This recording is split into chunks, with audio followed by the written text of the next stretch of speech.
Pretend that this graph is sales up the side here, and this is time, months, or something like that. Let's pretend maybe that this is millions of dollars. It's some huge company, and this is their sales. $100 million there, $120 million there. Yeah, when you first glance at this graph, the way I have it set up now, what does it show about, what would your impression be of how sales went over the time here? It went up. Did it go up drastically? Did it go up a huge amount? Not really, right? It looks like it kind of looks like it's gone up a bit, but not a whole lot, right? How have I set it up purposely to make it look like that? What have I done to make it look like that? What have I done? Not spread out the numbers. I have not spread out the numbers. On your graph, it shows a little break here. What I did is where's the rest of this? Where is 0 on this thing? If 0 was right here, that one is worth 80, that square, but each other square is worth how much? 20, right? Like if you're looking at this, you're assuming the bottom is 0. It's not, right? If I don't show 0 at the bottom, I'm making it really misleading, because if I want to show you what this actually looks like. If you look at this looks like this is 2 or 3 times more than this, doesn't it? This looks like it's 3 times higher than this. It's not, because if you look at with the scale at the bottom, how does that look now? How does this look like it compares to this? Does it look like it's 3 times higher? Not anymore, right? This is how many squares, and this is how many squares. It's not. Do you mind closing the door there, please? One of you by the door. Thank you. If I was to do this now, and I'm going to spread it out, okay? Let's say I spread it out a whole bunch, and I make the squares each one worth a lot more. I got to do this a bit less so it fits on the page. Can't quite fit still. If you're talking to somebody, please stop, okay? Remember, there's time you work, and there's time to discuss. This is not one of them. What is that graph? How does it appear now? How does that appear? If you just quickly glance, pretend it was a picture in a graph in the newspaper, and it says, sales have risen this much, drastically. And you glanced at the graph and you didn't look very carefully at it. What impression does it give? It makes it look like it went up a huge amount, right? Because I've chopped off the whole bottom of the scale. It's like I put that little break in there. I'm starting here. The rest of the graph isn't being shown. All right? This is all, this is the same data as before. How you show the graph makes a huge difference, right? So if I only show this part, right? If I only show the part that, if I compress it back together, right? If I make the scale back to the way it was when I started, when I first showed you, even maybe do more, like what if I do this now? What if I wanted to show this and said, look at that, sales haven't changed at all. Look at them. They're the same. You guys are, if I was the boss and you were the salespeople, come on, you guys, you got to start selling more. Look at this. You're doing terrible. Look at how bad it is. If 6 months have gone by, 5 months, you haven't even done anything, right? But then you would say, oh, but look at this. Look at how much it's changed, right? You'd go back to the other graph, right? You'd go back to this graph and say, well, I lost it now. Where is it? Did I really? Oh no, I really spread it out. Okay, that won't even fit on the screen, But you would go back to that other graph, right? You'd say, look, boss, look at how much it's increased, right? Look at that. We're way higher now than we were before. Look, I can't even fit it on the same screen because it's increased so much. It's the same data. It's exactly the same data. It's just how you present it makes a huge difference. This is the same concept whether it's bars or whether it's a line or anything. That's the vertical scale is one of the ways that you've learned in there, hopefully, that that you can make data appear differently, right? I really did spread it out, didn't I? Go back to the way it was. Okay, this is wonderful watching me zoom this around, but I know it's very exciting. Okay, depending on how you set it up. If the other way you could do it that they show you in there is, what are the other ways? That's one of the ways, is changing the vertical scale. That's one of the ways you can make the graph misleading or appear different. What are some of the other ways that you've learned in there you can make a graph Yep.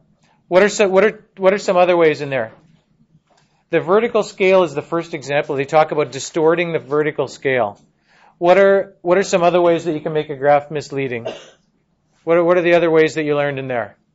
You're trying to show me that you learned something by looking at those other two examples, eh? The pictures are bigger and smaller, right? Now I can't do it in that graphing program, but I can do it here. I can make a graph if I wanted to show something and I wanted to make it look like it has changed. I could show a graph where the symbols for one of the things are these tiny little symbols, and I could put each of these equals 10, whatever they are, right? And then the symbols for the other things could be like this, right? This is more obvious that it's misleading, right? And if I put that equals 10, right? One of those equals 10, whatever they are. I don't know. If I was trying to make it look like there's way more of these than these, even though each symbol represents 10, which one actually is more? Which one actually is more there? The circles, right? Because I got 50 of them, and this is 40. But if I make some of the pictures a lot bigger than the other ones, it clearly make it looks like it's misleading. What was the third way? One was distorting the scale. Okay, distorting scale. One was not distorting, but like changing the visuals. Visuals, images. What was the third one?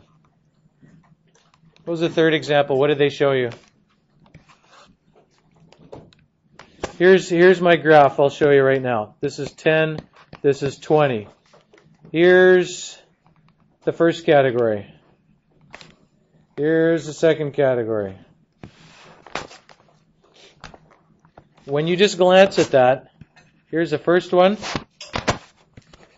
How much more blue does it look like you see than yellow here? A lot more. If you took the yellow square and tried to fit it into the blue square, this looks like it'd be, like 1, 2, 3, 4, or more of those would fit inside.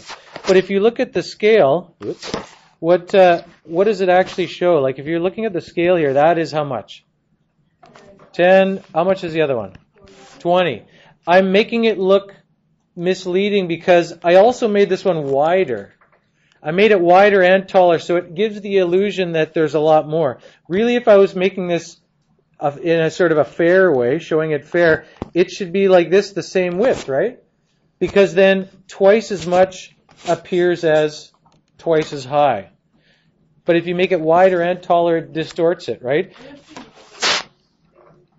If the yellow one, well, you could do that, right? Like I guess you could do that and say, make them sort of appear the same, like make that one wider, and then, hey, they don't actually look all that different. Right? This one's wide. This one is wide, even though it's 10. That one's 20. You look at graphs in the newspaper or wherever, you'll see that some of them are presented that way. Or commercials. There was a commercial, I think it's quite a while ago now, and it's subtle because they make the numbers very small. There was a commercial for Dodge pickup trucks or something like that, and it says, "We're number one in customer satisfaction. Here's Dodge. Here's Ford, and here's some other ones. Here's this one." And this is some graph trying to show customer satisfaction. But then the commercial goes by really quick, and the numbers are really small here.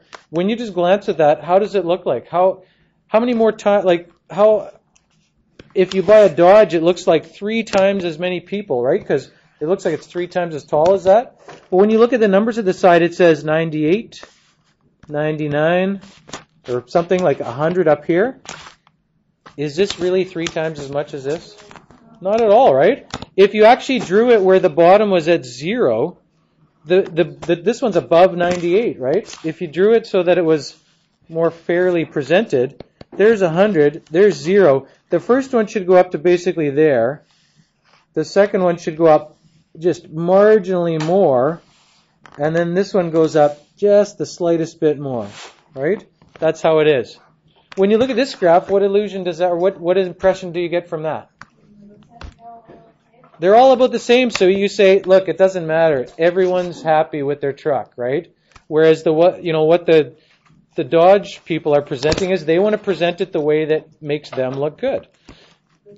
So that's the idea here. Okay, that's the main ideas from that section, and I'm hoping that our discussion here, you working through those examples and trying those show you no questions, that you've nailed that down and you understand it.